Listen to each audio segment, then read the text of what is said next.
ថ្ងៃនេះខ្ញុំនឹងអានលិខិតមួយជូនទៅកាន់លោកពុកជាពិសេសជូនចំពោះលោកពុកជាទីស្រឡាញ់ថ្ងៃនេះជាថ្ងៃពិសេសមួយដែលរំលឹកនិងថ្លែងអំណរអរគុណដល់លោកពុកតែងតែលះបង់ការពារនិងស្រឡាញ់កូនដោយគ្មានលក្ខខណ្ឌលោកពុកគឺជាវីរបុរសនៅពីក្រោយភាពជោគជ័យរបស់កូនទោះបីជាពេលខ្លះលោកពុកមិនសូវបង្ហាញអារម្មណ៍មិនសូវស្និទ្ធស្នាលមិនសូវផ្អែមល្ហែមដែលហាក់មើលទៅដូចជាមិនស្រឡាញ់កូនអញ្ចឹង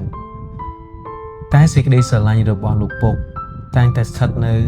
ពីក្រោយការខិតខំប្រឹងប្រែងរបស់កូននិងការលះបង់របស់គ្រួសារលោកពុកទ្រាំតស៊ូនឹងការលំបាកជាច្រើនគឺដើម្បីកូនពុកមិនដែលនិយាយថាហត់ធ្វើមិនបានទេប៉ុន្តែលោកពុកតែងតែនិយាយថាពុកអាចធ្វើបានទាំងអស់គឺដើម្បីកូននឹងថាប្រហែលជាពីមុនឬឥឡូវ